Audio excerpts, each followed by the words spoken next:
Very good morning cadets. आज हम लोग इंडियन कॉन्स्टिट्यूशन एंड पॉलिटी के पार्ट का एक बहुत ही इम्पॉर्टेंट लेक्चर क्लास करने वाले हैं। इस वीडियो के साथ आपको कॉन्स्टिट्यूशन का एक बेसिक आइडिया, इन्फॉर्मेशन, कॉन्स्टिट्यूशन को पढ़ने का जो बेसिक प्रिंसिपल है, खासकर वो कैडेट्स जो कि एग्जामिनेशन को लेकर काफ़ी सीरियस रहते हैं, इसमें उनके लिए मेरा एक बहुत बढ़िया मैसेज है। थोड़ा सा ध्यान से समझिएगा इसको। आप मुझे एक बात बताइए, इसमें सक्सेस किसको नहीं चाहिए? जल्दी सक्सेस सभी को चाहिए। जब हम अपनी तैयारी कर रहे होते हैं तो किसी भी सब्जेक्ट को पढ़ने के तरीके में हमेशा ही शॉर्टकट को ज़्यादा प्रेफर करते हैं और सोचते हैं इसको आसानी से याद करने का तरीका कुछ पता चल जाए। आप मुझे बताइए कि आसानी से तैयार करने का तरीका अगर मिल जाए, जो कि सभी लोग जानते हैं, सभी लोग कहते हैं आपको इसमें, तो फिर आज के दिन में कोई अनएम्प्लॉयड क्यों होता? सारे लोग कॉम्पिटिटिव एग्ज़ाम को क्लियर नहीं कर पाते क्या?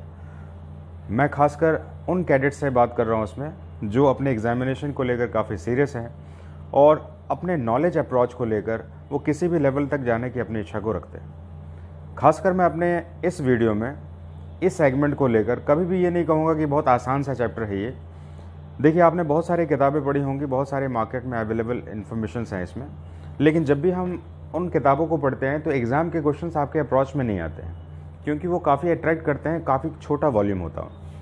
लेकिन अगर एग्जामिनेशन को देखें आप, खासकर हायर लेवल एग्जामिनेशन को, आजकल तो हर एक एग्जामिनेशन में पार्टिसिपेंट्स इतने ज़्यादा हैं कि उस एग्जामिनेशन को सर्वाइव करने के लिए उनको अपने स्टैंडर्ड को मेंटेन करना होता है। और फिर भी कैंडिडेट्स का एक मेंटल सेटअप होता है इसमें, कुछ आसान सा पता चल जाए, कुछ जल्दी से समझ में आने वाला पता चल जाए।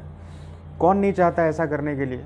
तो फिर अगर सभी लोग अगर सब कुछ जान जाएंगे इसमें, तो मुझे नहीं लगता है कि ये सीटें जो है कभी भी वैकेंट होंगी या उन सीटों पर जो है सभी लोग पास नहीं हो पाते। ऐसा बिल्कुल भी नहीं है।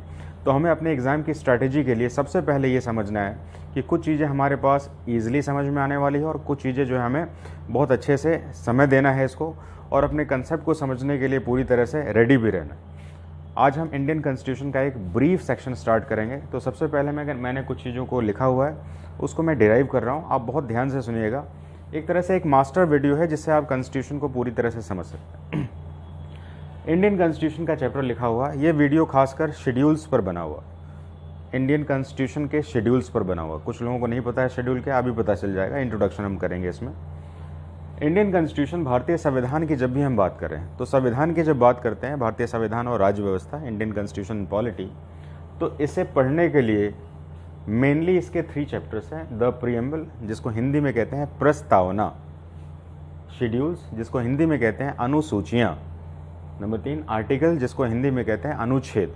ये 3 चैप्टर। लेकिन अगर पूरे संविधान को समझना है, जहाँ से एग्जाम में क्वेश्चंस आते हैं, देखिए मैं बता रहा हूँ, कॉन्स्टिट्यूशन एंड पॉलिटी के क्वेश्चंस एग्जामिनेशन में जब हम क्लास में कैडेट्स को बताते हैं इसमें, तो 90% एग्जामिनेशन के क्वेश्चंस आपके अप्रोच के रहते हैं। तो इस लेवल को अप्रोच करने के लिए जाहिर सी बात है आप इसका शॉर्टकट मेथड मत लेके चलिएगा कि नहीं शॉर्ट में कुछ समझ में आ जाए। शॉर्ट में है, लेकिन इसके एग्ज़ाम से रिलेटेड सारे क्वेश्चंस को मैं एक्सप्लेन करूंगा जो रिसेंट एग्जाम में पूछे गए, और उनके तरीके को भी कि किस तरह से वो कंपाउंड और कॉम्प्लेक्स नेचर में बने हुए। तो मैं बात कर रहा हूँ इसमें इंडियन कॉन्स्टिट्यूशन, जिसको हमने 3 पार्ट में the preamble, schedule and articles, Hindi में प्रस्तावना, संविधान की प्रस्तावना, शेड्यूल अनुसूचियाँ, आर्टिकल्स अनुच्छेद में बटा हुआ है। लेकिन अगर पूरा संविधान जिससे क्वेश्चंस आते हैं अगर पढ़ा जाए, तो सबसे पहले बैकग्राउंड ऑफ कॉन्स्टिट्यूशन, जिसके ऊपर मैंने एक लेक्चर आपको दिया हुआ पहले से, उसके बाद ड्राफ्टिंग ऑफ इंडियन कॉन्स्टिट्यूशन, कैसे है संविधान बना हुआ, जिसको ड्राफ्टिंग कमेटी ने कैसे बनाया है, तो उसके ऊपर थोड़ा सा इन्फॉर्मेशन रहेगा इसमें। और जब कॉन्स्टिट्यूशन बन गया हमारा, तो इस तरह से कॉन्स्टिट्यूशन बना हुआ। कॉन्स्टिट्यूशन के 3 इंपॉर्टेंट पार्ट हैं, लेकिन इसके बाद में अमेंडमेंट्स भी किए गए, संविधान के संशोधन भी किए गए, तो संविधान के संशोधन को यहाँ जोड़ा।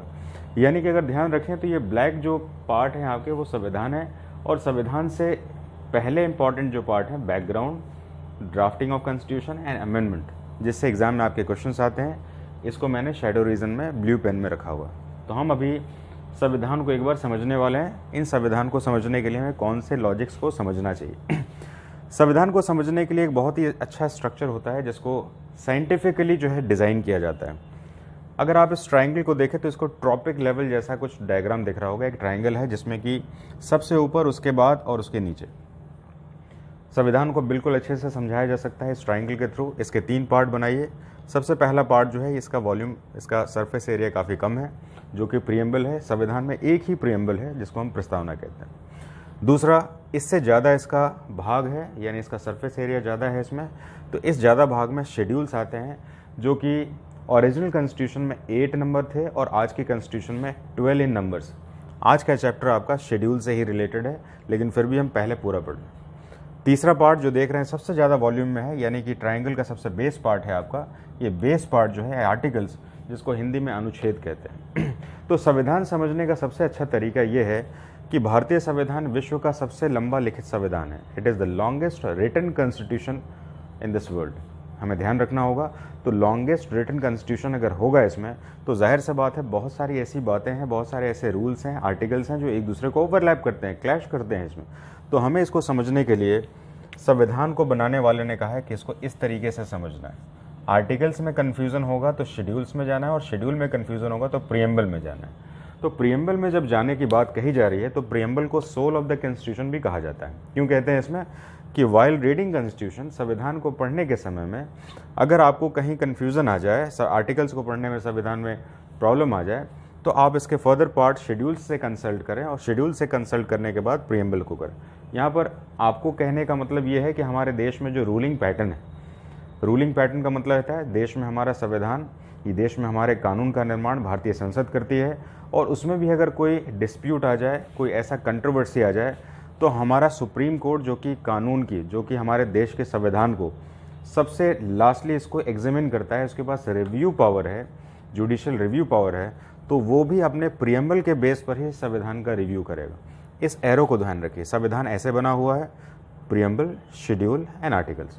अगर इनको पढ़ने में कोई प्रॉब्लम आ जाए, आप देखें कि ओरिजिनल संविधान में ये एक प्रियम्बल है, अभी के समय में ये 12 शेड्यूल्स हैं, और ये 448 आर्टिकल्स हैं। ये अभी के बारे में बता रहा हूँ, पहले ये अलग थे इसमें। तो इतने सारे आर्टिकल्स अगर पढ़ेंगे तो कन्फ्यूज़न तो होगा ना इसमें। कन्फ्यूज़न होगा तो जाहिर सी बात है क्या होगा, आप कहें कन्फ्यूज़न कैसे होगा, संविधान है तो कन्फ्यूज़न तो होना ही नहीं है इसमें, क्योंकि संविधान तो एक ही संस्था ने बनाई है, संविधान सभा ने बनाई है, कॉन्स्टिट्यूशन असेंबली ने बनाई है। अब मुझे एक बात बताइए, कैसे कन्फ्यूज़न होता है इसमें। भारत का पहला मौलिक अधिकार क्या है? समानता का अधिकार, राइट टू इक्विटी। मुझे पता है कि आपको पता होगा, राइट टू इक्विटी। लेकिन क्या आपको पता है कि भारत के बहुत सारे ऐसे शेड्यूल्स हैं, बहुत सारे ऐसे आर्टिकल्स हैं जो समानता के अधिकार के अगेंस्ट में बनते हैं इसमें। जैसे कि आप मुझे बताइए, अगर समानता का अधिकार हमारा सबसे पहला अधिकार है इसमें, तो आर्टिकल 46 में कहा गया है इसमें ST SC के लिए अलग सा प्रोविज़न होगा। अगर ST SC के लिए अलग सा कानून होगा, अलग से व्यवस्था होगी, तो फिर ये समानता का अधिकार कैसे हुआ?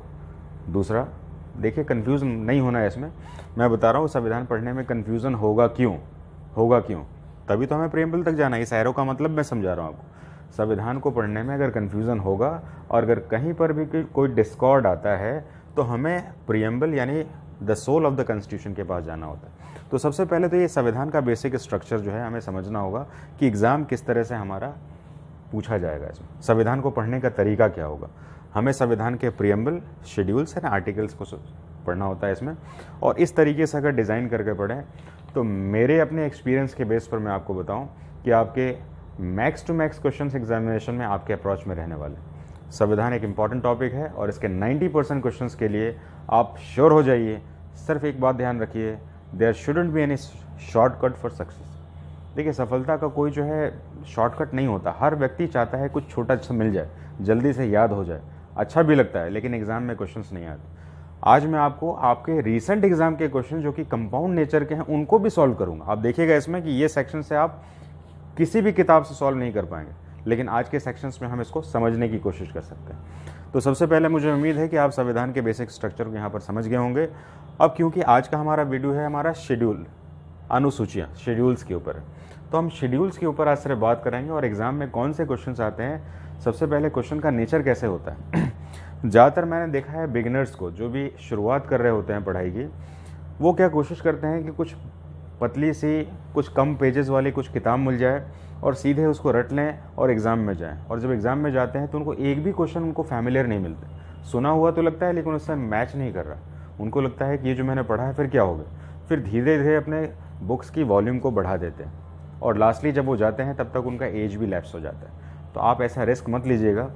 जो भी आपने एग्ज़ाम चुना है उसको ध्यान रखिएगा कि उस एग्ज़ामिनेशन की अपनी एक डिग्निटी है, और इस एग्ज़ाम को पढ़ने के लिए जो उसका सिलेबस है उस सिलेबस के अकॉर्डिंग जो है अपने अप्रोच को बनाइए। शॉर्टकट वाला वे जो है मैंने बहुत जगह देखा है इसमें कि शॉर्ट में जो है शेड्यूल को बता दिया, 5 मिनट में मैं सारे शेड्यूल बता सकता हूँ, लेकिन 50 घंटे भी बताने पर 100% क्वेश्चन होंगे इसकी श्योरिटी नहीं है। इस बात को ध्यान रखिएगा, इसमें कोई श्योरिटी नहीं। अगर कोई कहता है कि नहीं बिल्कुल श्योर है इसमें, तो मैं आपको कहता हूँ अगर श्योर ही थे, ध्यान से सुनिएगा इस बात को, अगर इतनी ही आसानी से समझाया जा सकता था तो आप मुझे बताइए, रिसेंटली गवर्नमेंट ऑफ इंडिया ने जम्मू एंड कश्मीर को भारत का स्टेट बना दिया, अभी यूटी बना दिया है।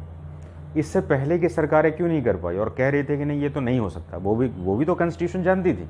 तो जाहिर सी बात है कॉन्स्टिट्यूशन में ऐसी बहुत सारी चीज़ें हैं जिनका एक्सप्लेनेशन अलग अलग समय में अलग अलग तरीके से होता है, और यही एक्सप्लेनेशन आपके एग्ज़ाम का फेवरेट क्वेश्चंस होते हैं। इस बात को ज़रूर ध्यान रखिएगा। कोई फिक्सेट नहीं है यहाँ पर, जैसे इसमें चेंजेस आए उन चेंजेस को पकड़ा जाता है, और यही बात मैं अभी आज भी करने वाला हूँ।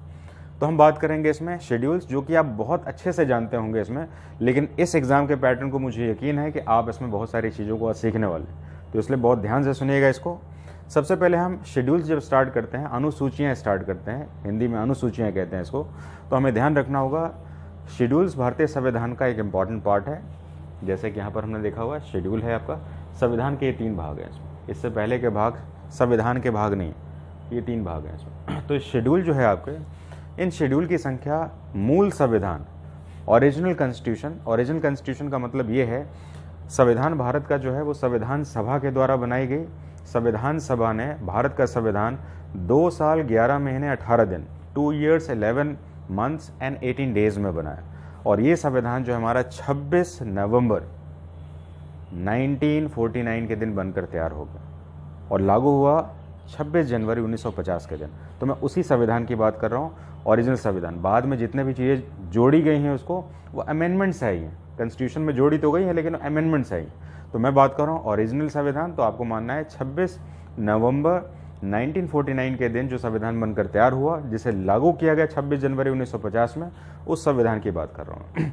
तो उस संविधान में शेड्यूल्स की संख्या 8 रखी गई थी, सिर्फ 8 ही शेड्यूल थे, और बाद के शेड्यूल जो कि 12 तक जो हैं, हम देख रहे हैं 12 शेड्यूल है, इनको अलग अलग कॉन्स्टिट्यूशन अमेंडमेंट्स में जोड़े गए, जिनके बारे में एग्ज़ाम के क्वेश्चंस भी हैं। और एग्ज़ाम के क्वेश्चंस मैं आपको बता रहा हूँ सिंपल नहीं है, इनके एग्ज़ाम के क्वेश्चंस थोड़े से ट्रिकी हैं और कंपाउंड नेचर के, यानी कि ऐसा नहीं कि आपने एक लाइन पढ़ लिया और वही क्वेश्चंस आ गया।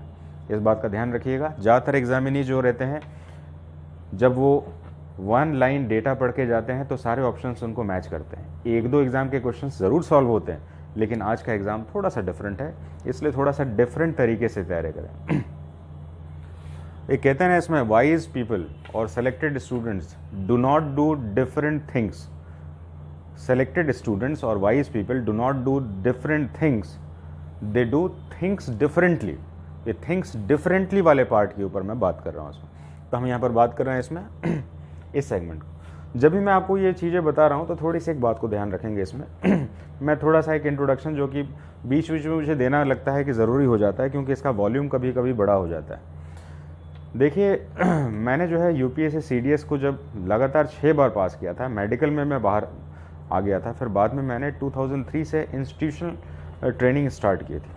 आप सोच सकते हैं 2003 से लेके 2000 अभी तक 20 तक कितने सारे बैचेस, कितने सारे कैंडिडेट्स को देखा, कितने सारे एग्ज़ाम को देखा मैंने, और इन सारे एग्जामिनेशन के क्वेश्चन पेपर्स में जो क्वेश्चंस के वेरिएशंस हैं उनके बेस पर मैं ये बातें बता रहा हूँ। मैं ऐसा नहीं कह रहा हूँ कि आप ऐसा कर लीजिए, ये चीज़ें तो मेरे लिए बहुत पुरानी हो गई कि मैं अपने लिए तैयारी कर रहा हूँ। मैं ये बात कह रहा हूँ अलग अलग सालों में जब हम एग्ज़ाम में जाते हैं, हर एक बार जब एग्जामिनी हमारे पास एग्ज़ाम देकर आते हैं तो क्वेश्चन पेपर को क्लास में बोलते समय इस बात की एश्योरेंस देनी होती है कि देखो हमने इसको पढ़ा हुआ। तो इसलिए ध्यान रखिएगा, जो पैटर्न मैं बता रहा हूँ, एग्ज़ाम से क्वेश्चंस स्लिप होने के चांसेस बहुत ही मिनिमल होंगे, लेकिन कंसेप्ट बहुत क्लियर हो। हम स्टार्ट कर रहे हैं schedule of the constitution. Schedule of the constitution में मैं इसको 2 ग्रुप में पहले बांट लूँ। सबसे पहला 8 और 9 से लेके 12। 8 तक क्यों? क्योंकि ओरिजिनल कॉन्स्टिट्यूशन में हमारा सिर्फ 8 शेड्यूल तक था और बाद में इसको अलग अलग वेरियस अमेंडमेंट से इसको बढ़ाया गया। अब हम अलग अलग जो शेड्यूल्स के क्वेश्चंस हैं कौन कौन से आए हैं और कैसे इसको हमें पढ़ना चाहिए उसके बारे में बता दूँ। स्टेट एंड यूटी, सबसे पहला शेड्यूल कहता है भारत जो है राज्य और केंद्र शासित प्रदेशों से मिलकर उसका संघ है। India is the union of states and union territories. सबसे पहला ये स्टेटमेंट दिया जाता है। देखिए सुनने में कितना आसान है, एक लाइन का सेंटेंस, लेकिन ये इतना आसान है नहीं। अब इसके क्वेश्चन ज़रा सुनेंगे। सबसे पहला क्वेश्चन मैं लेता हूँ इसमें, यदि भारत में किसी नए राज्य या केंद्र शासित प्रदेश की स्थापना हो जाए तो संविधान के किस अनुच्छेद में परिवर्तन होगा? तो सबसे पहला ये, इंग्लिश में इसको बोल रहा हूँ, सपोज अ न्यू स्टेट और UT forms, then which of the schedule of the constitution is amended. पहला शेड्यूल, ये तो बहुत आसान सा क्वेश्चन हो गया, लेकिन अभी मैं आपको कुछ ऐसी बातें बताऊं जो कि रीसेंट एग्जामिनेशन में पूछे जाने के चांसेस हैं। थोड़ा सा ध्यान से सुनेंगे। तो इस बेसिस पर स्टेट और यूटीज को मिलाकर हमारा शेड्यूल अगर फर्स्ट बनता है इसमें, तो जाहिर सी बात है कि अभी हमारे पास जो कंटेंट है, जो क्या होने चाहिए, हमारे कितने शेड्यूल्स होने चाहिए, इसके ऊपर थोड़ी सी अगर बात कर लें हम इसमें, तो मेरे हिसाब से हमें 28 स्टेट्स एंड 8 यूटीज को इसमें इंक्लूड करना होगा। अपने आप में दूसरे क्वेश्चन अराइज हो रहे हैं अभी। 28 स्टेट्स एंड 8 यूटीज। अगर आप कुछ ही समय पुराने किताबों को पढ़ रहे हैं, खरीदे हुई किताबों को पढ़ रहे हैं, तो इसमें ये फिगर जो है थोड़ा सा चेंज होगा आपका। ऐसा नहीं है कि आपका वो किताब जो है सही है, क्योंकि वो फिगर चेंज होने के कारण उन्होंने अभी तक रिवाइज नहीं किया होगा, इसलिए थोड़ा सा ध्यान से समझेंगे इसको। जम्मू एंड कश्मीर पहले एक राज्य था, राज्य का दर्जा था, जिसको अभी केंद्र सरकार के ने उसका स्टेटस चेंज कर दिया। केंद्र सरकार ने, सेंट्रल गवर्नमेंट ने जम्मू एंड कश्मीर को 2 अलग अलग टेरिटरी में डिवाइड कर दिया और भारत की 2 अलग अलग यूनियन टेरिटरी के रूप में आज यहाँ पर एस्टेब्लिश्ड। तो 2 अलग अलग टेरिटरीज हैं, तो जम्मू कश्मीर एक टेरिटरी है और दूसरा है लद्दाख टेरिटरी। तो हमारी 2 टेरिटरी यहाँ पर बन गई। नंबर 1, देखिए मैं इस सेक्शन को एग्ज़ाम के लिए बता रहा हूँ, एग्ज़ाम में पूछे जाने के ज़्यादा चांसेस हैं। तो हम यहाँ पर बात कर रहे हैं JNK के ऊपर, ज़रा क्वेश्चन रखिएगा इसमें। तो JNK एंड लद्दाख, JNK और लद्दाख, ये JNK और लद्दाख न्यू टेरिटरीज आई हैं। अब इनके कैपिटल के ऊपर थोड़ा सा आते हैं। JNK की कैपिटल जो है वो पहले जैसे रखी गई है, यानी कि समर और विंटर का सेगमेंट अलग रखा गया है। समर के समय में, यानी गर्मियों के समय में, इसकी राजधानी होगी श्रीनगर, और गर्मी के समय में, इस ठंड के समय में इसकी राजधानी होगी जम्मू। जम्मू और कश्मीर 2 अलग अलग पार्ट हैं हमारे, इसलिए हमने जम्मू एंड कश्मीर कहा है। इनकी राजधानी आज भी वैसी है जैसे पहले की थी। ठंड के समय में जब श्रीनगर में ठंड ज़्यादा पड़ती है तो कैपिटल को ट्रांसफ़र करके कर दिया जाता है जम्मू में, और गर्मी के समय में जब जम्मू में गर्मी ज़्यादा पड़ती है तो उसकी राजधानी को श्रीनगर में कर दिया जाता है। श्रीनगर और जम्मू 2 कैपिटल है जम्मू एंड कश्मीर की, जो को हमने पढ़ा। तो ये लद्दाख की कैपिटल क्या है, ये भी एग्जाम का क्वेश्चन बनता है, क्योंकि ये न्यू टेरिटरीज बनी। तो न्यू टेरिटरीज बनने के कारण जो है लद्दाख की कैपिटल अभी लेह है। तो लेह भी एग्जाम का आपका क्वेश्चन बन सकता है। तो हम लेह को ज़रा देखेंगे इसमें। नेक्स्ट एक और क्वेश्चन यहाँ पर मुझे लग रहा है इसमें आने के चांसेस होंगे इसमें। अभी हमने रिसेंटली 26 जनवरी 2020, देखिए अभी 26 जनवरी 2020 बहुत ज़्यादा दिन पुराना नहीं हुआ इसमें। यहाँ पर हमारी गवर्नमेंट ने एक बहुत इंपॉर्टेंट फैसला लिया है। इसमें हमने दमन and Diu and Dadar and Nagar Haveli, Daman Diu Dadar Nagar Haveli दोनों को मर्ज करके एक यूनियन टेरिटरी बना दिया। तो दोनों को मर्ज करके एक यूनियन टेरिटरी बना दिया, तो उसकी संख्या भी कम हो गई, और दोनों को एक मर्जर करने के बाद इसकी राजधानी क्या बनाई गई, ये भी आपका एग्जाम में क्वेश्चन है। ध्यान रखेंगे इसमें। नया सेगमेंट जो होगा हमारा इसमें दमन एंड दीव, और इसकी कैपिटल होगी आपकी दमन। तो एक शहर है इसमें जिसकी कैपिटल बना दी गई इसमें, और ये दोनों को ही मर्ज कर दिया गया। थोड़ा सा इसका बैकग्राउंड जान लें। दादर नागर हवेली और दमन दीव ये दोनों ही हमारे यूनियन टेरिटरीज पहले भी थे। ये स्मॉलर इन साइज़ के कारण इनका एडमिनिस्ट्रेटिव पार्ट जो है थोड़ा सा प्रॉब्लमेटिक था, जिसके कारण इनको मर्ज किया गया। ये केंद्र सरकार के अनुसार है। अब यहाँ पर बात कर रहे हैं इनका थोड़ा सा बैकग्राउंड फ्लैशबैक देखें इसमें। दादर नागर हवेली, दमन दीव दोनों ही 1961 में इंडियन टेरिटरी में यूटी के रूप में एक्सेप्ट किए गए थे। 1961 में इसे पुर्तगालियों से लिया गया था। नेक्स्ट क्वेश्चन एक और आ गया आपके पास, दमन और दीव और दादर नागर हवेली से, क्योंकि अभी रिसेंट चर्चा में है, 2020 के क्वेश्चंस में आ सकते हैं ये। तो 2020 के क्वेश्चंस में ये भी एक क्वेश्चन रह सकता है इसमें कि इससे पहले किसके पास थे, इन्हें किसे बसाया, किन्होंने बसाया दमन दीव को और दादर नागर हवेली को। तो इन्हें बसाने वाले पुर्तगाली थे और पुर्तगालियों ने दमन दीव, दादर नागर हवेली और गोवा जैसे इंपॉर्टेंट क्षेत्रों को भारत में बसाया था। लेकिन देश की आज़ादी होने के बाद भी ये भारत से जा नहीं रहे थे, तो इसलिए भारत में 1961 में इंडियन आर्मी का ऑपरेशन चलाया गया, ऑपरेशन विजय, और फिर यहाँ से इनको भारत में हटाया गया। और हटाने के बाद इन्हें भारत में यूनियन टेरिटरी के रूप में एस्टेब्लिश किया गया। तो गोवा तो पहले ही भारत का राज्य बन चुका है, लेकिन दमन दीव और दादर नागर हवेली यूनियन टेरिटरीज ही रूप में रखा गया है, और इसे 2020 26 जनवरी 2020 को मर्ज करके एक यूनियन टेरिटरी बना दिया गया। तो हम बात कर रहे हैं स्टेट एंड यूटीज और उससे रिलेटेड इंपॉर्टेंट फैक्ट्स। देखिए सब्जेक्ट कितना बड़ा हो रहा है, कितना बड़ा जा रहा है इसमें। इससे रिलेटेड एक और क्वेश्चन आने के चांसेस बनते हैं इसमें। हम जब देखते हैं यूनियन टेरिटरीज, स्टेट जब देखते हैं इसमें, तो हमारे 3 अलग अलग नाम आते हैं जो कि एग्जाम के क्वेश्चंस बनते हैं। Number 1 governor, number 2 lieutenant governor, number 3 administrator. 3 अलग अलग नाम, गवर्नर, लेफ्टिनेंट गवर्नर और एडमिनिस्ट्रेटर, प्रशासक। ये तीनों नाम कैसे जुड़ते हैं इसमें हमें ध्यान रखना होगा।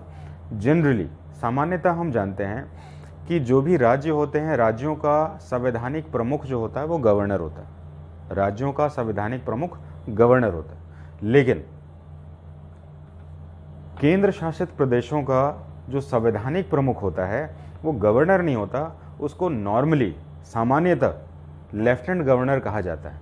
लेकिन लेफ्टिनेंट गवर्नर भी वहीं पर अपॉइंट किया जाता है जिनका क्षेत्रफल बड़ा हो, जिनमें आबादी ज़्यादा हो, जिनके प्रशासनिक कार्य जो है उनके ज़्यादा हो। और जहाँ पर इसकी संख्या और इसमें इसकी ये सीमित क्षेत्र में होते हैं इसमें, तो वहाँ पर इसको प्रशासक के रूप में दिए जाते हैं। ये पॉलिटिकल पोस्ट नहीं होते, ये भारत के पूर्व आईएएस और आईपीएस कैडर के रिटायर्ड ऑफिसर्स लिए जाते हैं। मैं बात कर रहा हूँ प्रशासक के सेक्शन में। तो यहाँ पर प्रशासक में हम देख रहे हैं इसमें लेफ्टिनेंट गवर्नर और प्रशासक, ये दोनों ही सेगमेंट हमारे आईएएस और आईपीएस जो प्रशासकीय विभाग के रहते हैं, जो एडमिनिस्ट्रेटिव डिपार्टमेंट के रिटायर्ड ऑफिसर्स रहते हैं, उन्हीं को बनाए जाते हैं, एडमिनिस्ट्रेटर और लेफ्टिनेंट गवर्नर्स। जबकि गवर्नर्स किसको बनाते हैं, गवर्नर्स जो पॉलिटिकली डीएक्टिवेट हो चुका है उन्हीं को बनाते हैं। एक एक एग्जाम्पल ले लेते हैं ज़रा इसमें। हम देख रहे हैं काशीराम को गवर्नर बनाया गया, तो काशीराम यूपी के सीएम रह चुके हैं, तो यानी पॉलिटिकली एक एक्टिव रह चुके हैं। हम देख रहे हैं किरण बेदी को पुडुचेरी का लेफ्टिनेंट गवर्नर बनाया गया। तो किरण बेदी कौन थी, वो तो एक आईपीएस ऑफिसर थी। यानी कि हम प्रशासक और यानी एडमिनिस्ट्रेटर और लेफ्टिनेंट गवर्नर, ये दोनों ही इस कैडर से आ रहे हैं हमारे पास, इस बात का ध्यान रखें। तो हम कहाँ पर लेफ्टिनेंट गवर्नर बनाते हैं, गवर्नर का तो कोई चिंता नहीं है क्योंकि स्टेट में गवर्नर बनते हैं। तो हम कहाँ पर लेफ्टिनेंट गवर्नर बनाते हैं और कहाँ पर एडमिनिस्ट्रेटर बनाते हैं, इसको मैंने बताया आपको। लेफ्टिनेंट गवर्नर वहाँ बनाते हैं जो टेरिटरी बड़ी होती है, जिनका संवैधानिक कार्य ज़्यादा होता है, जबकि हम एडमिनिस्ट्रेटर वहाँ बनाते हैं जो छोटे होते हैं। छोटे कौन कौन से हैं भारत में जहाँ पर एडमिनिस्ट्रेटर हैं, ज़रा ध्यान दीजिएगा। Number 1 Lakshadweep, number 2 Chandigarh, number 3 Dadar and Nagar Haveli, छोटे थे। अब तो दमन दीव भी शामिल हो गया है। तो इन 3 जगहों पर जो कॉन्स्टिट्यूशनल हेड होता है वो एडमिनिस्ट्रेटर के नाम से जाना जाता है। तो हम अभी बात कर रहे थे सिर्फ शेड्यूल नंबर 1 की। शेड्यूल नंबर 1 में इतने सारे क्वेश्चंस बनते हैं और ये करंट के क्वेश्चंस इससे इंक्लूडेड है, तो कृपया करके इनको ज़रूर ऐड करिएगा क्योंकि एग्जाम के क्वेश्चंस हैं। हम बात कर रहे हैं सैलरीज, अब हम बात करेंगे शेड्यूल नंबर 2 की। भारतीय संविधान की दूसरी अनुसूची शेड्यूल में सैलरीज एंड एमोलमेंट्स यानी कि वेतन भत्तों की जानकारी दी गई है।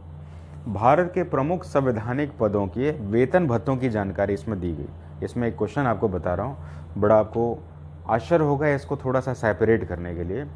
इस सेगमेंट से रिलेटेड हाल ही में मैंने एक क्वेश्चन देखा एग्जाम में, यूपीएससी कैडर के एग्जाम में था ये, कि किस पोस्ट की सैलरी का जिक्र 2nd शेड्यूल में नहीं है और उसमें उपराष्ट्रपति जैसा वर्ड दिया हुआ था। ध्यान रखेंगे उपराष्ट्रपति पद की सैलरी जो है ये राज्यसभा के पदेन सभापति के रूप में मिलती है इसे।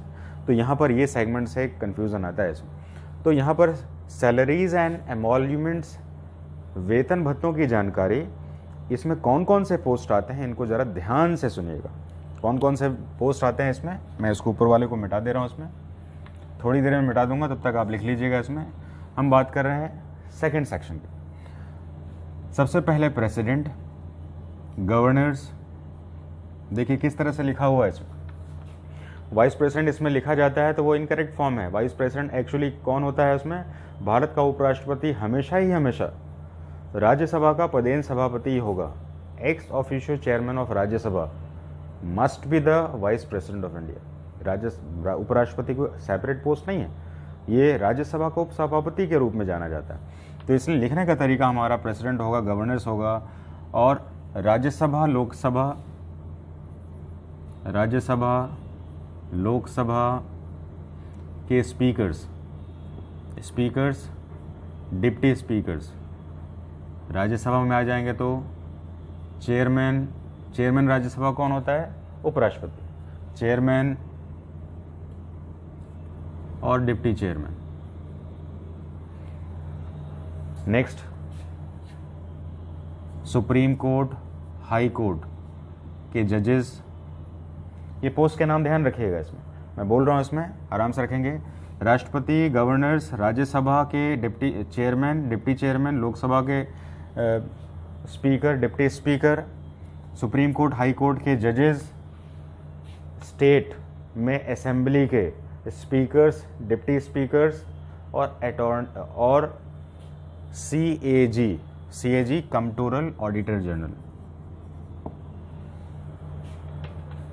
ये वो सेगमेंट है जिससे एग्जाम में आपके सेगमेंट से कंफ्यूजन आता है इसमें, तो उसको बहुत अच्छे से देख लें कौन कौन से पोस्ट हैं इसमें। प्रेसिडेंट हो गया, गवर्नर हो गया। आप कहेंगे वाइस प्रेसिडेंट क्यों नहीं है, तो वाइस प्रेसिडेंट कहाँ पर है जरा देखिएगा इसमें, राज्यसभा का chairman, that is the vice president. इस वर्ड को ऐसे लिखा जाता है और वाइस प्रेसिडेंट अलग से लिखने से कन्फ्यूजन क्रिएट होगा आपको, और ये एग्जाम में पूछा गया क्वेश्चन है, इसलिए इसको जरा ध्यान से देख लीजिएगा। तो ये ऐसे पोस्ट हैं जो कि कॉन्स्टिट्यूशनल हेड हैं और हायर डिग्निटरीज में जाने जाते हैं, ये संवैधानिक प्रमुख के रूप में जाने जाते हैं।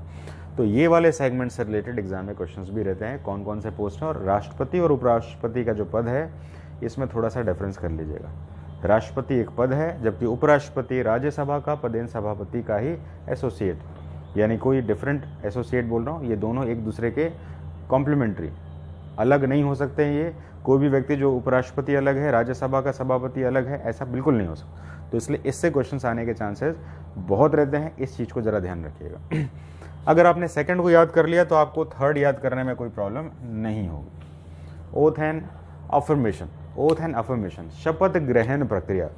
देखिए हिंदी और इंग्लिश में दोनों लेके चलिएगा, क्योंकि एग्जाम में एक बड़ा अच्छा रूल होता है इसमें, अगर हिंदी के वर्ड को पढ़ने में, क्वेश्चन पढ़ने में अगर कोई कन्फ्यूज़न हो तो इंग्लिश में लिखे हुए जो प्रिंटेड पार्ट होते हैं उसी की वैलिडिटी को एक्सेप्ट किया जाता है।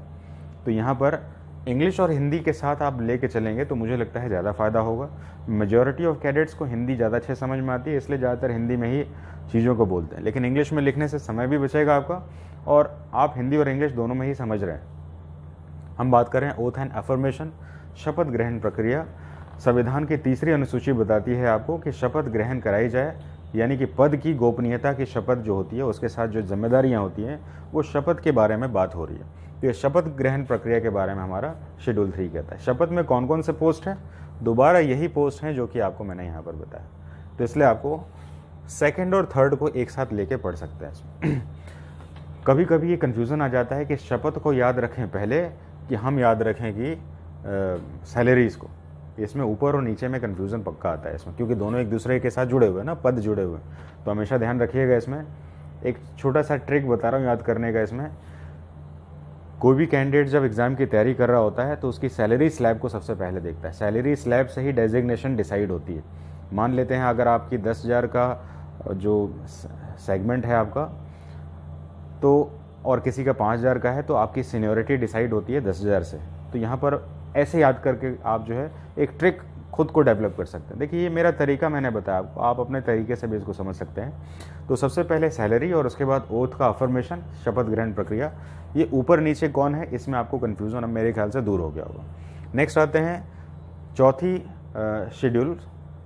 शेड्यूल यानी चौथी अनुसूची, allocation of seats council of states. देखिए यहाँ पर एक और वर्ड मैंने एग्जाम में आया था, जिसके कारण मैंने इस वर्ड को लिखा हुआ है। चौथी अनुसूची में संविधान की 4th शेड्यूल में राज्यसभा में सीटों के आवंटन प्रक्रिया को बताया गया। हमें ध्यान रखना होगा, राज्यसभा से रिलेटेड थोड़ी सी इन्फॉर्मेशन कैरी करते हैं इसमें। तो राज्यसभा में सीटों का आवंटन कैसे होता है, हमें ध्यान रखना होगा। भारत में राज्यसभा जो है वो ब्रिटेन के हाउस ऑफ लॉर्ड्स से लिया हुआ है।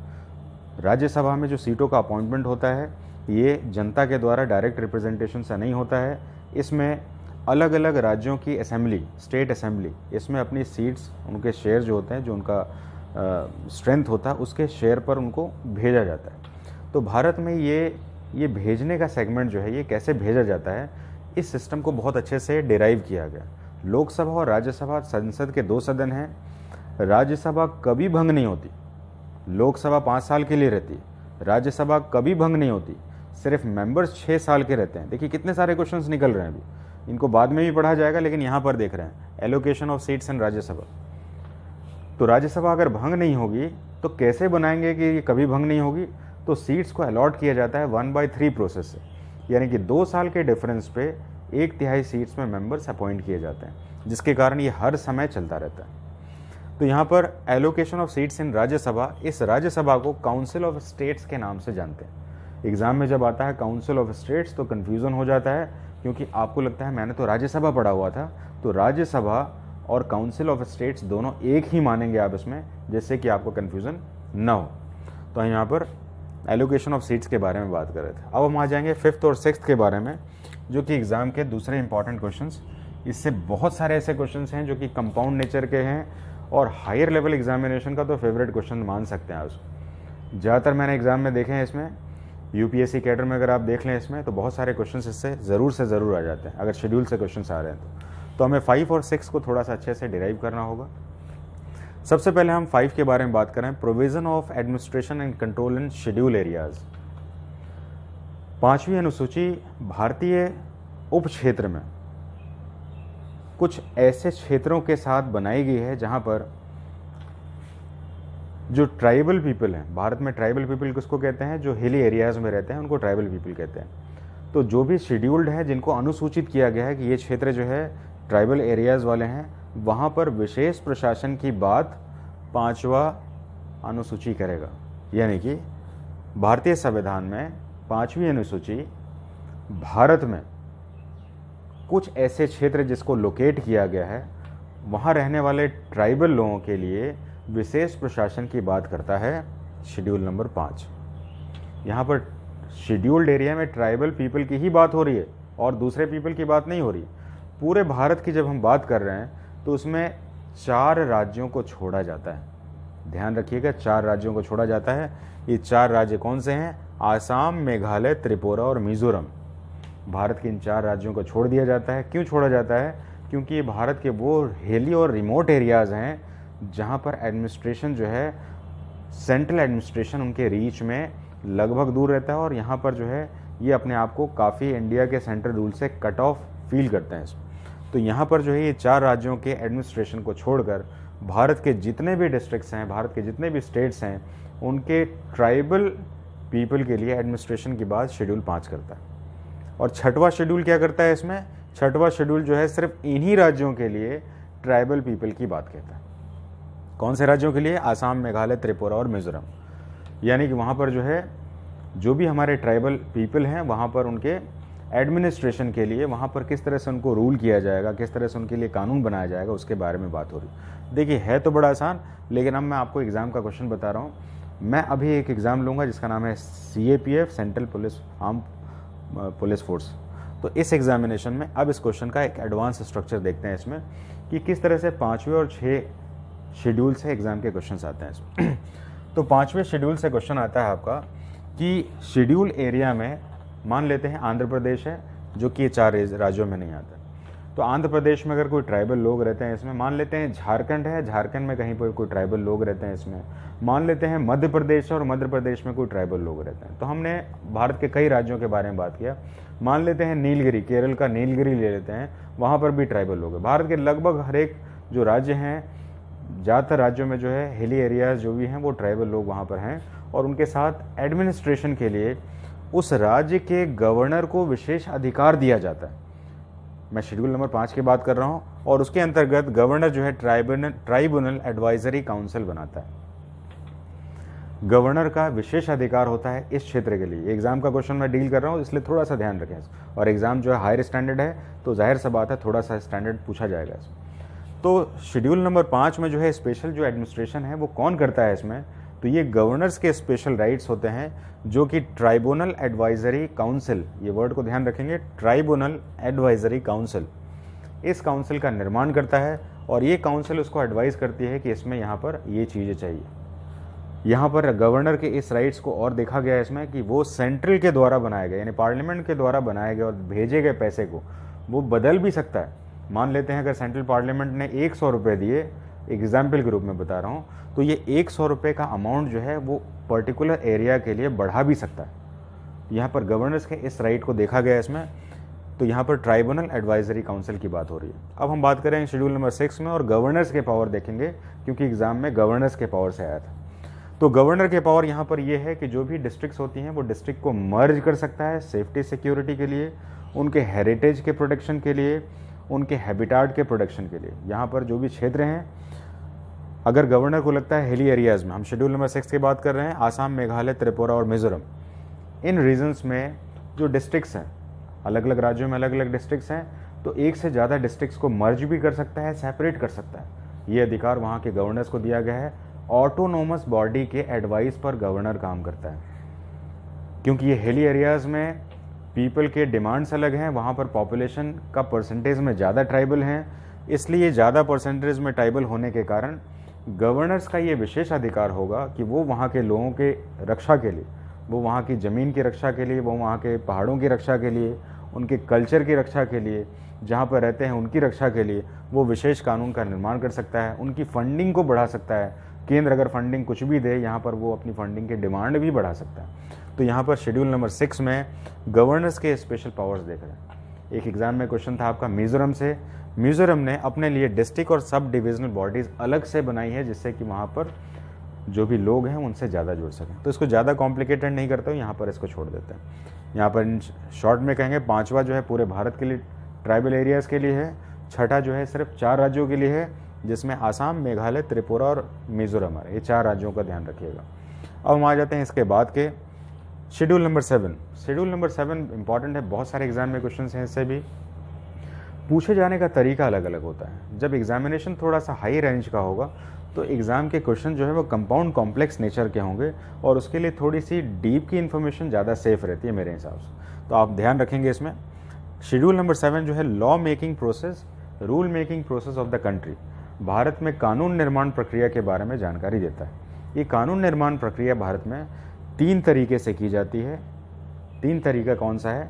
इसको कहते हैं state list, union list, concurrent list. यानी कि हमारे देश में कानून बनाने के लिए अलग अलग क्षेत्र में अधिकार दिए गए हैं कि आप इस सब्जेक्ट्स पर कानून बना सकते हैं। तो लॉ मेकिंग प्रोसेस में यूनियन यानी संघ सूची, स्टेट यानी राज्य सूची, कॉन्करेंट लिस्ट यानी कि समवर्ती सूची, इन पर कानून बनाए जाते हैं। इसको थोड़ा सा डिराइव करके समझें। यूनियन लिस्ट, यूनियन लिस्ट वह लिस्ट होता है, केंद्र सूची या संघ सूची वह सूची होता है जिस पर केंद्र सरकार या संसद को ही कानून बनाने का अधिकार है, जैसे कि नागरिकता संबंधी कानून, जैसे कि सेना के संबंधित कानून।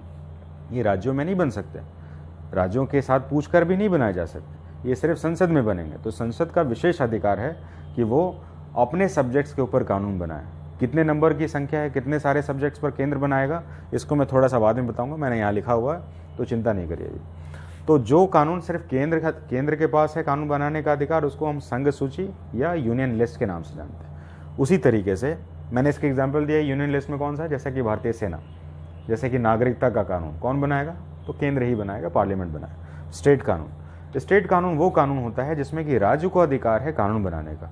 राज्य का स्पेशल वो है प्रोविज़न है कि वो अपने लिस्ट में लिखे हुए जो भी सब्जेक्ट्स है उस पर कानून बनाए। तो स्टेट लिस्ट में राज्य की विधानसभा ही कानून बनाती है। हमें ध्यान रखना होगा इस बात के लिए कि अगर कोई ऐसा कानून जो कि राज्य सरकार बना दे, ये एग्जाम का क्वेश्चन है इसलिए ध्यान से सुनें, अगर कोई ऐसा कानून जिस पर राज्य सरकार कानून बना दे और बाद में संसद के द्वारा भी उसी सब्जेक्ट पर कानून बना दिया जाए, तब राज्य का कानून केंद्र के कानून के आगे हट जाएगा और केंद्र का कानून ही लागू होगा। हम एक एग्जाम्पल ले लेते हैं। मान लेते हैं पंचायतों में रिजर्वेशन की बात करते हैं। मान लेते हैं कि अगर किसी राज्य ने 20% रिजर्वेशन महिलाओं को दिया है पंचायत में, बहुत एग्जाम्पल ले रहा हूँ, बहुत ही प्रैक्टिकल एग्जाम्पल है आपका।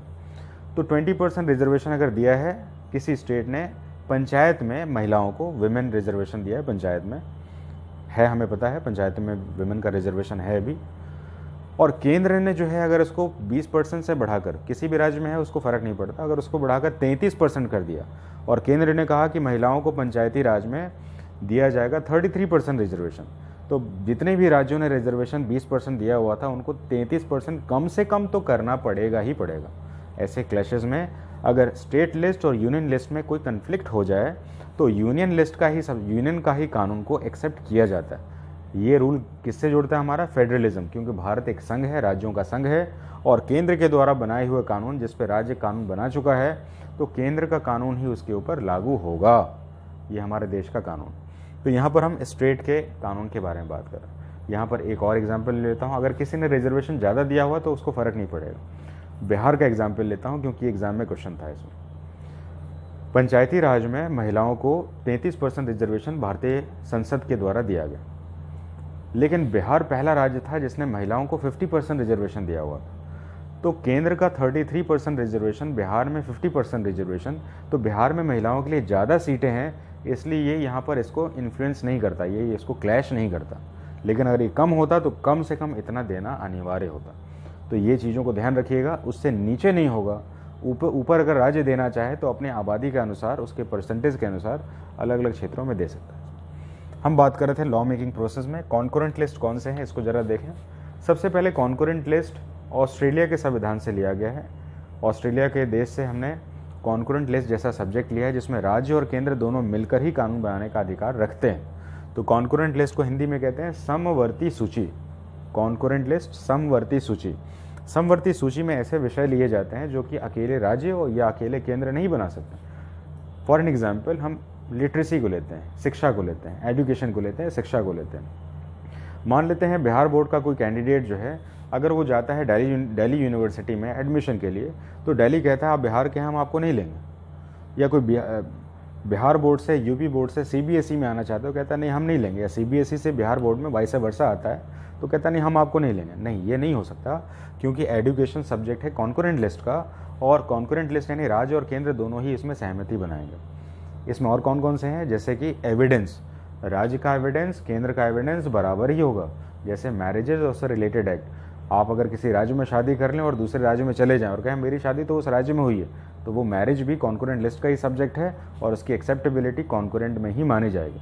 तो हमें ध्यान रखना है, यूनियन लिस्ट केंद्र के द्वारा कानून यानी संसद के द्वारा, स्टेट लिस्ट राज्य के द्वारा या विधानसभा के द्वारा, कॉन्करेंट लिस्ट राज्य और केंद्र दोनों के द्वारा कानून बनाने का अधिकार देता है। अब इनके हम नंबर्स को देखें, कितने कितने उनके अधिकार क्षेत्र हैं, कितने नंबर्स में वो कानून बना सकते हैं। तो मैं यहाँ पर फोकस करना चाहूँगा कि ओरिजिनली कितने थे और अभी कितने हो, क्योंकि अमेंडमेंट में चेंज होते रहते हैं। तो केंद्र को जब संविधान बना था हमारा तो 97 अधिकार दिए गए थे कि 97 अधिकार पे आप कानून बना सकते हैं, लिस्ट पर कानून बना सकते हैं। लेकिन बाद में इसको चेंज करके 100 कर दिया गया था, नहीं, केंद्र के पास 3 और अधिकार बढ़ा दिए गए जिस पर वो कानून का निर्माण कर सकता है। स्टेट के पास 61 सब्जेक्ट दिए गया था जिसमें कानून बना सके, लेकिन बाद में ये 66 हो गया, यानी इसके पास भी 5 अधिकार बढ़ा दिए गए कि आप इस पर कानून बना सकते हैं। कॉन्करेंट लिस्ट में ओरिजिनल संविधान में 52 सब्जेक्ट पर दोनों कानून बना सकते थे, लेकिन बाद में इसकी संख्या घटकर 47 हो गई। ये दोनों ही चीज़ों को थोड़ा पढ़ लीजिएगा। मैं यहाँ पर फोकस करना चाहूँगा क्योंकि देश में जब कानून बनता है तो थोड़ा सा इस नंबर्स के ऊपर वेरिएशंस आ जाते हैं। एग्जाम्पल लूँगा, जैसे जीएसटी का कानून केंद्र सरकार ने बनाया तो राज्यों का टैक्स लेने का अधिकार हट गया, तो जाहिर सा बात है कुछ नए चेंजेस जब संसद पारित करती है तो राज्यों के अधिकार क्षेत्र में वो कानून हट जाते हैं। तो इसका बहुत सारे चांसेस तो नहीं है कि इसमें नंबर में चेंजेस आए, फिर भी एग्ज़ाम से पहले इनको थोड़ा सा रिवाइज कर लीजिएगा, करंट स्टेटस का पता कर लीजिएगा कि इनकी अभी लिस्टिंग में कितने नंबर्स, जो प्रेजेंट लिस्टिंग में नंबर्स है वो मैंने अभी बताया है, तो इन चीज़ों को ध्यान रखेंगे। हम बात करेंगे अभी नेशनल लैंग्वेजेस को। शेड्यूल नंबर 8 यानी मूल संविधान में जो सबसे आखिरी हमारा शेड्यूल था, अनुसूची था, उसका नाम था नेशनल लैंग्वेजेस। इससे भी रिलेटेड बहुत सारे क्वेश्चन हैं। अगर हम बिल्कुल सिंपल लेके चलें कि 8वां शेड्यूल क्या कहता है, तो नेशनल लैंग्वेजेस, और बात खत्म होगी ना, फिर तो आगे पढ़ने का ज़रूरत नहीं है ना फिर तो। और फिर उसके बाद जितना भी एग्ज़ाम के क्वेश्चन अगर उसको रिलेट कर लें तो फिर तो आपका वॉल्यूम बढ़ेगा, यानी एग्ज़ाम बढ़ेगा आपका, और एग्ज़ाम में एक्सपीरियंस बढ़ेगा, और आप इस लेवल से अपनी तैयारी स्टार्ट करें। तो सबसे पहला है कि नेशनल लैंग्वेज शेड्यूल नंबर 8 में है। नेशनल लैंग्वेजेस में अब किस तरह से क्वेश्चंस आते हैं, ज़रा ध्यान से सुनें। जब हमारा संविधान बना था तो उस समय हमारे 14 भाषाओं को राष्ट्रीय भाषाओं का दर्जा प्राप्त था। भारत में 14 भाषाओं को राष्ट्रीय भाषा के रूप में माना गया था। ओरिजिनल संविधान कब लागू हुआ था? 26 जनवरी 1950। बनकर तैयार कब हुआ? 26 नवंबर 1949। 26 नवंबर 1949 में बन गया था और इम्प्लीमेंट किया गया था 26 जनवरी 1950 को। तो यहाँ पर भाषा से रिलेटेड जो एग्ज़ाम में क्वेश्चन हैं, मैं वहाँ पर थोड़ा सा डील करना चाहूँगा। आप उसको ध्यान से देखेंगे। इसमें कौन कौन से क्वेश्चन जो हैं जो कि लैंग्वेजेस से हमारे एग्ज़ाम में क्वेश्चन पूछे जाते हैं। तो सबसे पहले मैं चाहूँगा थोड़ा सा अलग हो जाए। इसमें 14 अर्लियर थे और वर्तमान में ये 22 हैं। ये फिगर थोड़ा सा लेने के लिए चीज़ है इसमें कि 22 हैं प्रेजेंट में। इसमें एक एग्ज़ाम में क्वेश्चन था कि अंतिम जो भाषा है, 4 ऑप्शंस दिए गए थे, इनमें से लास्ट जो भाषा जोड़ी गई है वो कौन सी नहीं है। तो इस लेवल का भी एग्ज़ाम में क्वेश्चन आता है। जैसे कि पहले स्टार्टिंग में 14 था और अब है 22, तो 22 से पहले जो था वो 4 एक साथ जोड़े गए थे। तो 4 एक साथ कौन कौन से जोड़े गए थे उसको ज़रूर पढ़ लीजिएगा, क्योंकि एग्ज़ाम में क्वेश्चन 2-3 बार मैंने ऐसा देखा हुआ है इसमें कि निम्नलिखित में से कौन सी भाषा अंतिम में नहीं जोड़ी गई। तो इसमें से 4 अगर याद कर लिया तो आपको 4 याद भी कब करना है उसको, 2003 में जुड़ा, बहुत पुराना हो गया इसमें, तो इसलिए आपको ज़्यादा मेहनत नहीं करनी। मैथिली, डोगरी, बोडो, संथाली। मैथिली, बोडो, डोगरी, संथाली, ये 4 भाषाएं हैं जिनको लास्ट में जोड़ा गया। इससे पहले 18 थी। मणिपुरी, कोंकणी, नेपाली थी, लास्ट थी, लेकिन इसको छोड़ देंगे। इसमें मैथिली, डोगरी, बोडो, संथाली, ये लास्ट 4 भाषा को याद रखिएगा जिसको लास्ट में जोड़ा गया इसमें। और लास्ट में जोड़े जाने के कारण इसमें से एक हटा देते हैं और दूसरा किसी को डाल देते हैं कि लास्ट में कौन सा जोड़ा गया। तो ऐसे ऑप्शन से एग्जाम के क्वेश्चंस पूछे गए। तो लास्ट वाले वर्तमान में 22 हैं, ये याद रखना है। लास्ट में 4 कौन सी जोड़ी गई हैं उनको थोड़ा सा याद रख लेना। अब इससे रिलेटेड कुछ क्वेश्चंस ले लेते हैं। इसमें लैंग्वेजेस से रिलेटेड एनडी एग्जाम का एक क्वेश्चन था इसमें, इनमें से कौन सा नेशनल लैंग्वेज नहीं है, ऐसा करके क्वेश्चन था। और उसमें XYZ करके जोड़ लेते हैं और उसमें इंग्लिश भी था। English is not the language, national language of India. 22 भाषाओं में से इंग्लिश को नेशनल लैंग्वेज का दर्जा प्राप्त नहीं है। इस बात को दिमाग में बैठा लीजिए, लिख लीजिए कहीं पर। ये पूछा गया एनडी एग्जाम में क्वेश्चन था इसमें, इंग्लिश वर्ड से रिलेटेड क्वेश्चन था। अब हम बात करेंगे इसमें कुछ ऐसे आर्टिकल जो कि नेशनल लैंग्वेज के साथ बहुत बार पूछे जाते हैं, जिसको मैंने लिखा हुआ है। ज़्यादा इसका फ्रिक्वेंसी है इसलिए मैंने लिखा हुआ है। तो नंबर 1 जो है 343 आर्टिकल 343। जब भी हम आर्टिकल 343 की बात करें तो हिंदी को भारत का ऑफिशियल लैंग्वेज का स्टेटस देता है। आर्टिकल 343 हिंदी को ऑफिशियल लैंग्वेज का स्टेटस देता है। नेक्स्ट आर्टिकल लेंगे, आर्टिकल 350। आर्टिकल 350 किसी भी ऑफिशियल वर्क में रीजनल लैंग्वेज को प्रमोट करने की बात कहता है। देखिए, जैसे अगर पुलिस के पास कोई कंप्लेन करने जा रहा है, अगर बंगाल में है तो बंगाली अगर कोई कंप्लेन करने जा रहा है तो नहीं कहेगा नहीं मैं अंग्रेज़ी जानता हूँ, मैं IPS ऑफिसर हूँ और मुझे अंग्रेज़ी में बताओ। वो रीजनल लैंग्वेज को प्रमोट करेगा। ये उसका काम होगा कि वो इस आर्टिकल के थ्रू अपने वर्क प्रोसीजर को आगे करे। आर्टिकल 350 ऑफिशियल लैंग्वेज में रीजनल लैंग्वेज का प्रमोशन की बात कहता है। नेक्स्ट है आर्टिकल 351। आर्टिकल 351 कहता है इसमें कि भारत में हिंदी, क्योंकि देखिए देश की आज़ादी हमने जो है हिंदी को एस्टेब्लिश करने के लिए की थी, लेकिन बाद में अलग अलग लैंग्वेजेस के लिए जो डिस्कॉर्ड हुए, जिसके कारण मैं बहुत सारे मल्टी लैंग्वेजेस को ले लिया इसमें, तो हिंदी का स्टेटस जो है नहीं मिल पाया जो कि इसको मिलना चाहिए था। और इसलिए इसको बाद में ऑक्सिलरीज़ के साथ, अलग अलग आर्टिकल्स के साथ बाद में जो है इसको प्रमोट करने की बात कहता है। तो 343 इंडिया में हिंदी को ऑफिशियल लैंग्वेज की बात कहता है। बड़ा अजीब सा लगता होगा ना, ये हिंदी की बात करते हैं और कहते हैं article 343 describes Hindi should be the official language of India. ये बात को हम हिंदी में नहीं इंग्लिश में कह रहे हैं, जबकि होना क्या चाहिए था, आर्टिकल 343 भारत में हिंदी को आधिकारिक भाषा या ऑफिशियल लैंग्वेज के रूप में मानता है इसमें। तो ऐसे चीज़ों के साथ जो है थोड़ा सा अपना एक बॉन्डिंग को थोड़ा सा बना लेना होगा इसमें। 343 के साथ 351 को पढ़ेंगे इसमें कि भारत में देवनागरी और हिंदी को प्रमोट करने की बात कहता है। आर्टिकल 351 भारत में देवनागरी और हिंदी को प्रमोट करने की बात कहता है। इसके साथ 2 साल पहले मुझे लगता है शायद CDS या CAPF में एक क्वेश्चन था आपका इसमें, आर्टिकल 351 के ए के साथ, आर्टिकल 351 का ए के साथ रिलेटेड क्वेश्चन था आपका। 351 का ए क्या कहता है? ए कहता है आपका कि भारत में जो भी मदर टंग होगा, जो रीजनल मदर टंग होगा, उसका प्रमोशन करना। यहाँ पर हिंदी की बात नहीं कह रहा हूँ।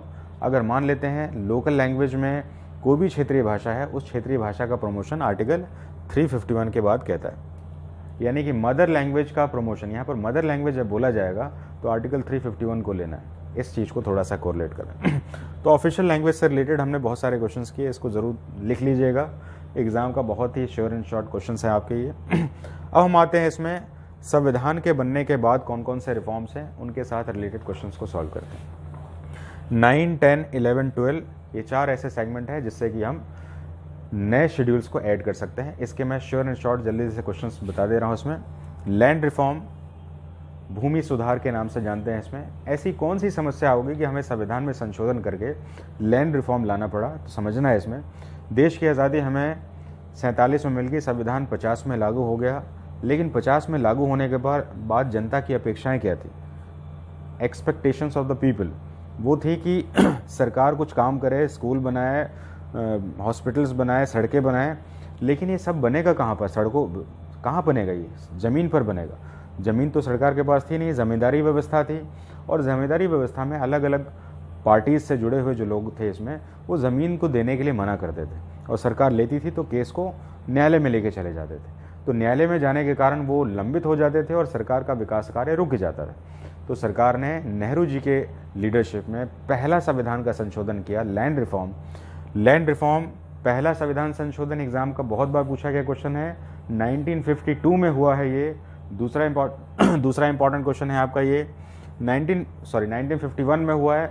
दूसरा इंपॉर्टेंट क्वेश्चन है। पहला क्वेश्चन कौन सा है? पहला अमेंडमेंट, पहला संशोधन कौन सा था? भूमि सुधार। कब हुआ था? 1951 में हुआ था। इस क्यों हुआ था? जो मैंने बताया, जमींदारी व्यवस्था के कारण जो है सरकार ज़मीनों पर, किसकी ज़मीन पर बनाए, अगर ज़मीन लेती है सरकार तो वो न्यायालय में पहुंच जाते हैं, और न्यायालयों के कारण लंबित हो जाते हैं मामले।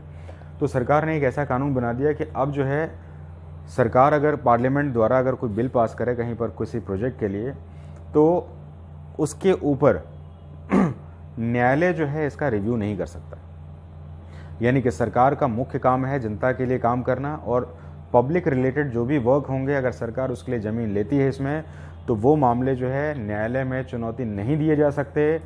वो मामले सिर्फ और सिर्फ सरकार के हित में होंगे। यानी कि सरकार ने अपने बेनिफिट के लिए इसको अपने पास रखा, और लैंड रिफॉर्म उस समय के लिए सबसे एक इम्पॉर्टेंट एसेट बन गया। सरकार ने बहुत सारी योजनाओं के लिए काम करना शुरू किया, लेकिन बाद में इससे रिलेटेड बहुत सारे विवाद हुए।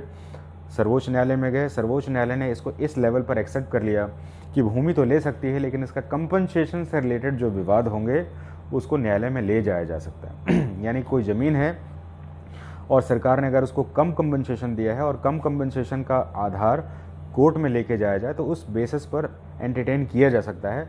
और इस आधार पर जो है लैंड रिफॉर्म का केस सरकार के द्वारा, सरकार के अगेंस्ट में न्यायालय में एंटरटेन किया जाने की बात हुई है। कितने सारे रूल बन गए हैं लैंड रिफॉर्म पर?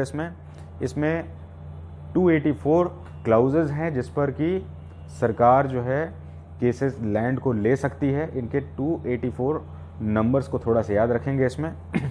तो लैंड रिफॉर्म से रिलेटेड हमने बेसिक जानकारी ली। पहला संविधान संशोधन 1951 में हुआ, क्यों हुआ उसके बारे में बात की। अब हम बात करेंगे 10th शेड्यूल। 10th शेड्यूल 10वीं अनुसूची, जिसको हम दल बदल निरोधक कानून कहते हैं। दल बदल निरोधक कानून जो है 1985 में हुआ था। पृष्ठभूमि थोड़ा सा जानते हैं। दल बदल कानून के समय में हमें ध्यान रखना होगा, राजीव गांधी देश के सबसे युवा प्रधानमंत्री बन गए। सबसे यंग प्राइम मिनिस्टर बनने के कारण इनके पास सबसे ज़्यादा मेजॉरिटी आ गई, क्योंकि रीज़न था इंदिरा गांधी का असैसिनेशन, इंदिरा गांधी की हत्या होना। इंदिरा गांधी की हत्या के बाद लहर जो है कांग्रेस की पास आ गई पूरी तरह से। राजीव गांधी एक युवा नेता के रूप में उभरे, राजनीति का अनुभव था नहीं उनके पास, जैसे उन्होंने रूल करना स्टार्ट किया, उनके बहुत सारे पॉलिटिकल अलायंसेस जो थे वो दूर जाने लगे, जिसके कारण सरकार खतरे में आज आ रही थी। तो उन्होंने 1985 में एक कानून बनाया कि कोई भी व्यक्ति जो जिस दल से चुनकर आया है, जीतने के बाद वो दल छोड़कर जा नहीं सकता।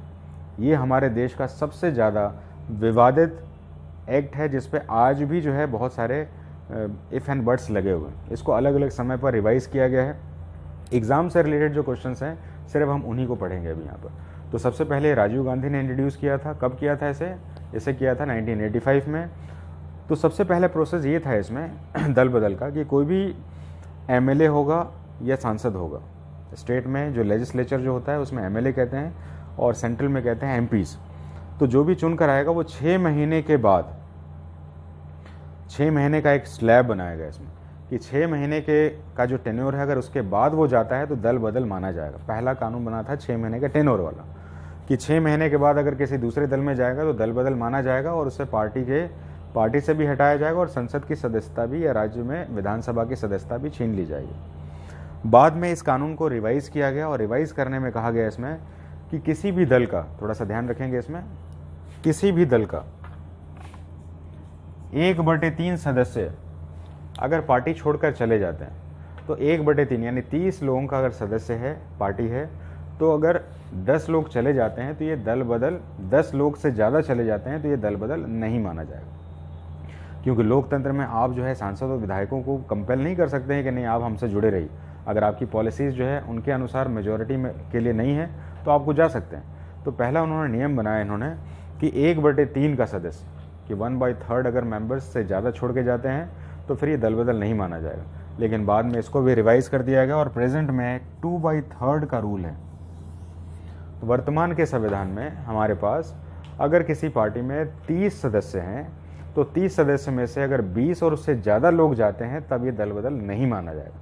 लेकिन उससे नीचे अगर 19 लोग भी चले जाते हैं तो ये दल बदल ही माना जाएगा। हर समय ये कानून विवाद में रहता है, इसलिए एग्ज़ाम का इंपॉर्टेंट क्वेश्चन है। रिसेंटली हमने देखा कि मध्य प्रदेश में जो लेजिस्लेचर का जो स्ट्रेंथ था, इससे पहले कमलनाथ की सरकार थी, श्री कमलनाथ की सरकार थी, फिर उसके बाद जो है श्री शिवराज पाटिल की सरकार आई, तो शिवराज सिंह की सरकार आई। तो ऐसे समय में ये एलिगेशंस लगाए गए, आरोप लगाए गए इसमें कि शिवराज सिंह ने जो है उनके विधायकों को खरीद लिया। माधवराय सिंधिया के आने के बाद वो खरीद लिया। ऐसी बातें हमेशा आती रहती हैं, हर एक दल के साथ आती है। इससे पहले कर्नाटका के साथ जुड़ी, इससे पहले गोवा के साथ जुड़ी। तो जब भी किसी ऐसी घटना को देखा जाता है हमारी देश में इसमें, तो कॉम्पिटिटिव एग्जाम में ऐसे क्वेश्चंस आने के चांसेस थोड़े से बढ़ जाते हैं इसमें। तो इसलिए दल बदल को थोड़ा सा देखेंगे। वर्तमान के कानून में 2/3 का रूल बनाया गया है इसमें। नेक्स्ट देख के चलेंगे इसमें शेड्यूल नंबर 11 ग्राम पंचायत को। तो शेड्यूल नंबर 11 ग्राम पंचायत की बात करता है। ग्राम पंचायत का एक बहुत ही ब्रॉड स्पेक्ट्स है, एग्जाम के क्वेश्चंस आते हैं। तो मैं 2-3 चीज़ें बता रहा हूँ जो एग्जाम में श्योर एंड सर्टेन क्वेश्चंस में रहते हैं आपके। ग्राम पंचायत केंद्र के लेवल पर जो कानून बनाता है वो आर्टिकल 40 के रूप में रहता है, और राज्य के स्तर पर जो कानून बनाते हैं ग्राम पंचायत के ऊपर वो आर्टिकल रहता है 243। ये एग्जाम के क्वेश्चन है, थोड़ा सा लिख लीजिए। तो आर्टिकल 40 केंद्र सरकार के द्वारा बनाया गया कानून होता है इसमें। नेक्स्ट आर्टिकल 243 जो होगा वो राज्य सरकार के द्वारा होगा। ग्राम पंचायत का एक बेसिक इंट्रोडक्शन ले लेते हैं। ग्राम पंचायत जो है बलवंत राय मेहता कमेटी की सिफारिश के आधार पर बनाया गया था इसमें, और बाद में इसको त्रिस्तरीय बनाया गया था, 3 स्टेज सिस्टम बनाया गया। जो मैं बोल रहा हूँ उसको ज़रूर से ज़रूर कहीं लिख लीजिएगा, क्योंकि एग्जाम के क्वेश्चन हैं। बलवंत राय मेहता कमेटी किससे एसोसिएटेड है, तो इससे किससे एसोसिएटेड है, ग्राम पंचायत है। कितना स्तर बनाया गया था, 3 स्तर। तो 3 स्तर कौन कौन से थे जरा देखें इसमें। ग्राम पंचायत, उससे ऊपर जिला पंचायत समिति, और उससे ऊपर जिला परिषद।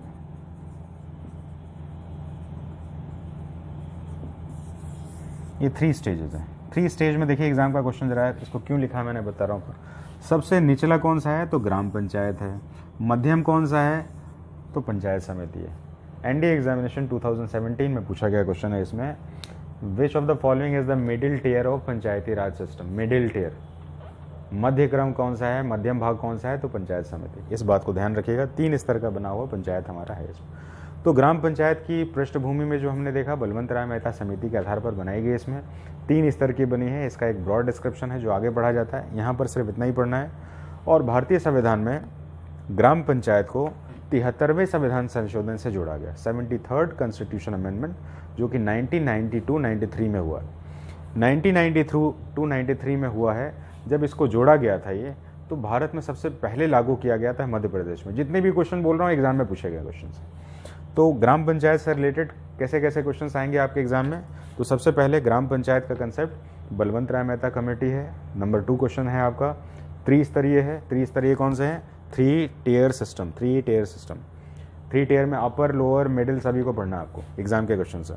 नेक्स्ट है इसको 73rd कॉन्स्टिट्यूशन अमेंडमेंट में लाया गया। कब हुआ था ये? 92-93 में, 1992-93 में हुआ था।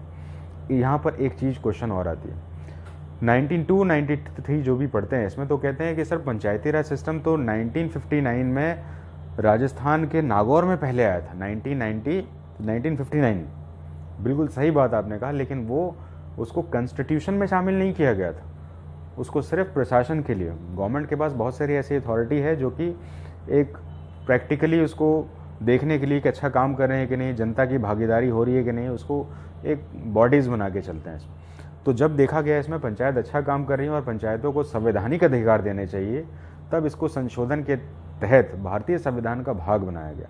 तो यहाँ पर 2 राज्यों का नाम आता है, ज़रा सुनिएगा। जब पंचायती राज को हमने देश के कानून में शामिल कर लिया, तो पहला राज्य कौन था जहाँ लागू हुआ है? आंसर है मध्य प्रदेश। मध्य प्रदेश को आंसर लिखिएगा। अब पंचायती राज को हमने लागू पहले कहाँ किया? तो राजस्थान के नागौर जिले में किया। देखिए जिला है नागौर, राजस्थान का नागौर, राजस्थान पूरा नहीं, लेकिन राजस्थान में अगर सफल जब हो गया तो उसके बाद कहाँ लागू हुआ? तो आंध्र प्रदेश। 3 क्वेश्चन राज्यों से बने। सबसे पहले स्टार्ट कहाँ हुआ? 1959 में राजस्थान के नागौर। सबसे पहले थोड़ा सा लिख देता हूँ मैं, छोटा सा जगह।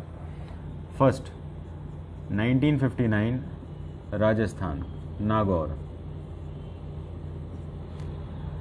ये सफल होगा क्योंकि ये डिस्ट्रिक्ट था आपका, ये डिस्ट्रिक्ट है आपका, सफल हो गया इसमें। तो फिर बाद में जो है इसको आंध्र प्रदेश में,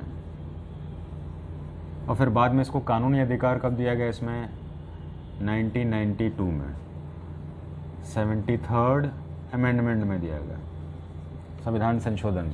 और लागू इसको कहाँ किया गया? तो मध्य प्रदेश में लागू किया। ये इतने सारे क्वेश्चंस, एक टॉपिक उठाएं, इतने सारे क्वेश्चंस निकल गए। ये तो पंचायती राज का चैप्टर जब शुरू होता है तो बहुत सारे क्वेश्चंस आ जाते हैं, लेकिन हम यहाँ पर इतना कम से कम पढ़ लें कि 73rd अमेंडमेंट में पंचायती राज को इस तरह से लागू किया गया इसमें। और पंचायती राज को लागू करने के बाद इसके पास कितने सब्जेक्ट्स हैं जिस पर ये कानून बना सकती है, यानी कि कॉन्स्टिट्यूशन बॉडी जब बन गया तो इसके पास 29 ऐसे सब्जेक्ट्स हैं। गांव में सड़कों का निर्माण कराना, कुएं खुदवाना, हैंडकूप लगवाना, तो ये सब मिलाकर जो है इसके पास 29 सब्जेक्ट्स हैं जिसके ऊपर ग्राम पंचायत को कानून बनाने का अधिकार दिया गया।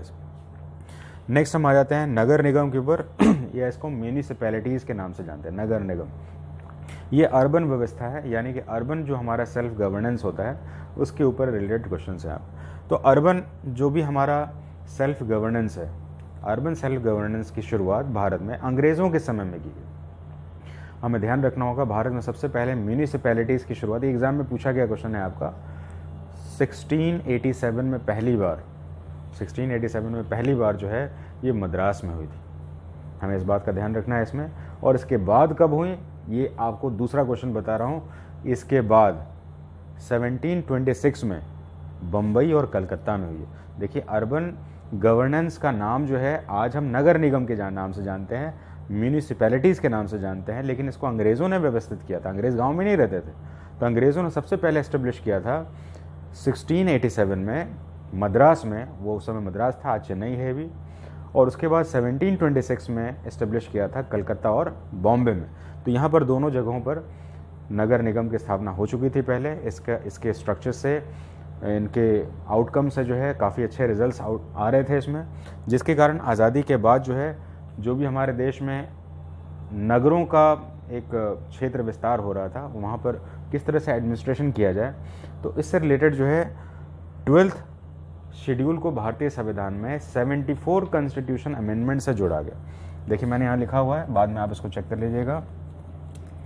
74 कॉन्स्टिट्यूशन अमेंडमेंट, 74 कॉन्स्टिट्यूशन अमेंडमेंट से नगर निगम को जोड़ा गया है। उसी ईयर में जब पंचायती राज को जोड़ा गया।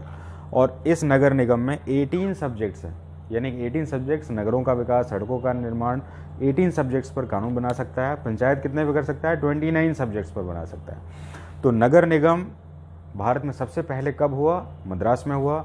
दूसरे तीसरे में कब हुआ? मद्रास के बाद कलकत्ता और मुंबई में हुआ। इस तरीके से हमारा पूरा शेड्यूल का चैप्टर है आपका। इस शेड्यूल के चैप्टर को अगर आप ध्यान से पढ़ लें इसमें, तो आपके मैक्सिमम क्वेश्चंस निकल जाएं, और मैं तो कहता हूं 80% कंसेप्ट आपका क्लियर हो जाए। और उसके बाद के शेड्यूलिंग्स अलग अलग सेगमेंट्स में हम इसको क्लियर करेंगे। इसमें इस वीडियो के साथ मैं कुछ क्वेश्चंस भी एसोसिएट करूँगा। जो भी लेक्चर है उसी के ऊपर बेस्ड नहीं है। आप एग्ज़ाम के रिसेंट क्वेश्चंस उसको टैली करिएंगे इसमें कि आपसे बन पा रहे हैं कि नहीं। अगर आपने लेक्चर को ध्यान से सुना हुआ है तो मेरे हिसाब से ज़रूर बन पाएंगे इसमें। और इस तरह के सेगमेंट्स को आप थोड़े से साइंटिफिक अप्रोच से पढ़िए, इसका वॉल्यूम मत बढ़ाइए, शॉर्टकट में लिखिए, इसके प्रैक्टिकल अप्रोचेस को लेके जाइए और रेगुलर प्रैक्टिस करिए। Okay, thank you.